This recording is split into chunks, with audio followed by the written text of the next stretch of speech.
বাতি। কবি বাতি, এই যে কবি বাতি। হ্যাঁ, এটা হচ্ছে শিকা, সেই এটা শিকা মাটির পাত্র। এটার মধ্যে আমাদের কত 4টা ঢেকিতে আপনার কত টাকা খরচ হয়েছে? 4টা ঢেকিতে আমার খরচ হয়েছে, প্রথমটা আনছিলাম 1,30,000 টাকা দিয়ে, সেটিং খরচ হয়েছিল। ঢেকি ঘর। তো সেই ঢেকি ঘরের ভিতরে এখন চলে যাচ্ছি।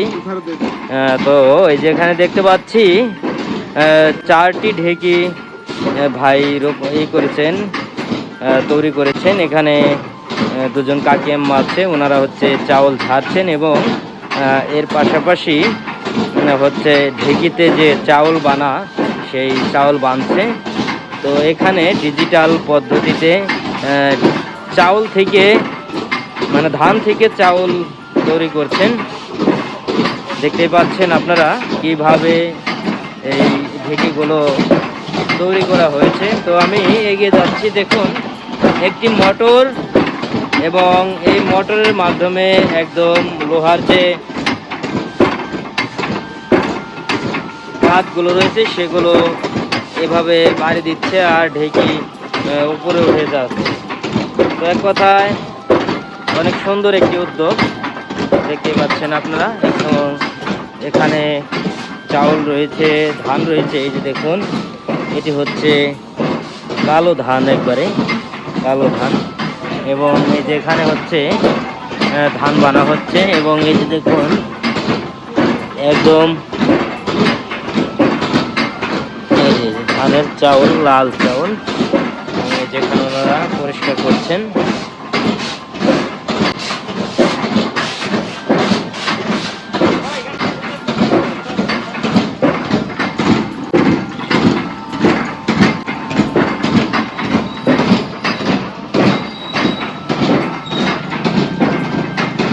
তো দর্শক, আমরা এখন ঢেকিঘরের যে অফিস রয়েছে সেই অফিস কক্ষে রয়েছি। এখানে এই চাউল রেখে দিয়েছেন এবং ভাই রয়েছেন এবং ওনার ক্রেতারা রয়েছেন। আসসালামু আলাইকুম। ওয়ালাইকুম আসসালাম। ভাই ভালো আছেন? আলহামদুলিল্লাহ ভালো আছি। তো আমরা আপনার ডিজিটাল ঢেকিঘরে আসছিলাম, জি জি। তো দেখলাম, খুবই ভালো লাগলো।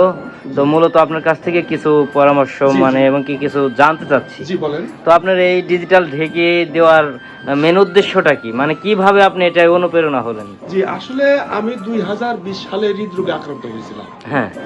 তো হৃদরোগের বিভাগীয় প্রধান আবার আমাদের এই গ্রামের ডাক্তার রামপদ সরকার, উনি আমাকে গ্রাম্য ভাষায় বলল, ওই আমাকে সহায় নামন দান হয়। তো ওখানে ভাত খাস, ওজনটা কমা, 98 কেজি ওজন, 25 কেজি কমায় ফেলাইতে, তোর আর রিং টিং পরা লাগবো না। তখন আমি বাড়িতে আইসে আমন ধানের চাল কিনে আনি, রং উঠে যায়, বাজার চেঞ্জ করি, এই একই আবার আরেক ঘন্টা থেকে আমি যাই, তোমার চালটা রং উঠে থাকে, আমার এটা 1 নম্বর রং উঠবো না, এই রং উঠে যায়। তখন আমি এখানে একটা অটোর গ্যারেজ ছিল, আমি ফেসবুকে দেখতে পেলাম যশোর ঢেকি বিক্রি করে, যাই আমার পছন্দ হইলো, আমি এখানে স্থাপন করলাম, শখের বসে নিজে খাবো। কিন্তু রাস্তার পারে বিভিন্ন মিডিয়া টেলিভিশনে প্রচার হয়ে যাওয়ার পরে আমার তো এখন উৎপাদন হয় 150 কেজি, চাহিদা 250 কেজি। চাহিদা 250 কেজি। মূলত আপনি যে এর আগে আমরা একবার আসছিলাম, তখন দুটা ঢেকি দেখতে পাচ্ছি। আমার দুটা ঢেকিতে হয় না, এখন হচ্ছে আপনার 4টা ঢেকি দেখতে পাচ্ছি। মূলত 4টা ঢেকিতে আপনার কত টাকা খরচ হয়েছে? 4টা ঢেকিতে আমার খরচ হয়েছে, প্রথমটা আনছিলাম 1,30,000 টাকা দিয়ে, সেটিং খরচ হয়েছিল 20,000, 1.5 লাখ টাকা পড়ছে। 1.5 লাখ টাকা পড়ছে। তো এইটা খরচ করছি। আমি তারে বললাম যে মাহবুব ভাই, আমি তো পুরো টাকাও দিতে পারি না, কিছু টাকা বাকি রাখা লাগবে। হ্যাঁ।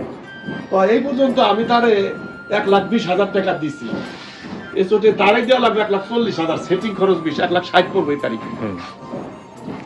আচ্ছা, তাহলে আপনার এখানে প্রতিদিন কত কেজি চাউল আপনি? আমার প্রতিদিন আসলে মূলত একটাই হয়তো 150 কেজি, দুইটা দিনে 300 কেজি হইতেছে না।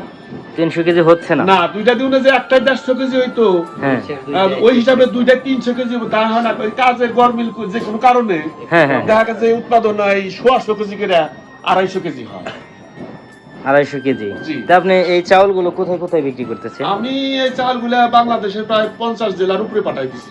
আপনার এই ডিজিটাল ঢেকিটাই বর্তমানে হচ্ছে ভাইরাল সমগ্র বাংলাদেশে, হচ্ছে আপনার ভাইরাল। বাংলাদেশ বললে ভুল হবে, পুরো পৃথিবীতেই আপনার আমার বিদেশ থেকে ফোন করে যে আমার মা তো খাবে।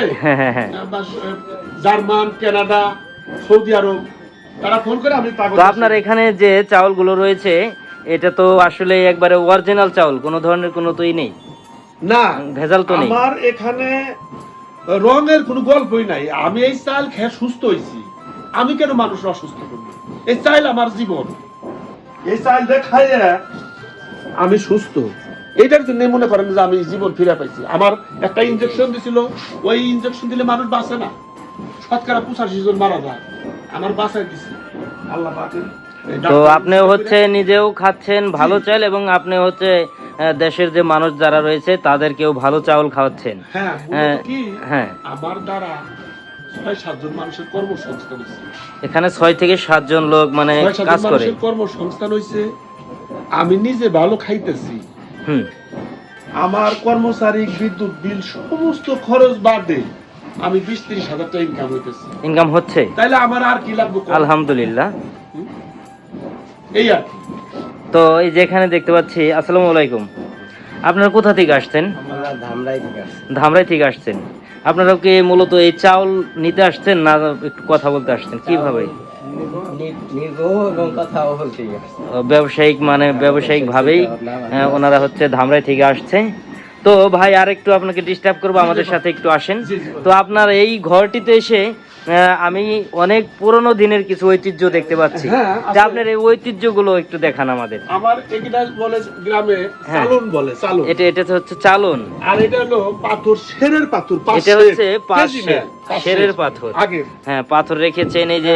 এটাকে বলে পাট টাকর। এটা তো এই যে পাট দড়ি পাখায়। হ্যাঁ, দড়ি, হ্যাঁ। আগে কিনা পাওয়া যেত না, কিনা পাওয়া যেত না। পাখাইতো, এই যে। হ্যাঁ, অনেকে পাকাইতো। এটাকে বলে ছিকা, পাটের তৈরি। পাটের তৈরি যে ছিকা, সেই এটা ছিকা। মাটির পাত্র। এটার মধ্যে আমাদের আমন ধান, হ্যাঁ, হ্যাঁ। এটার মধ্যে আউশ ধানের চাল, এটা বেতের তৈরি জিনিসপাতি। হ্যাঁ। এই দেখেন, এখানে আছে, এখানে আছে আপনার এটা রয়েছে ধান ই করে হারপাট। হ্যাঁ। এটা হলো মাথাইল। এটা হলো হ্যাঁ, হ্যাঁ, হ্যাঁ। দরা বলে এটাকে, দরা। এটা দরা, হ্যাঁ। ওই খেজুর গাছ কাটার সময়। আরো এটা হলো খইসা। হয়েছে এখানে আছে আরো এই কপি কবিবাতি। এই যে কপি বাতি। হ্যাঁ, এটা হচ্ছে প্রাচীন যুগে যারা ব্যবহার করতো অনেকেই। এটা 100 বছরের বেশি হবে। 100 বছরের বেশি। এই গ্লাসটা। কাঁসার গ্লাস। আর এই পাশে এটা হলো হারিকেন। হারিকেন। আর এই যে এটা হচ্ছে হুক্কা। হ্যাঁ, এটা হলো গরুর মুখে দিত মাটি এটা নেওয়ার সময়। হচ্ছে টুনা।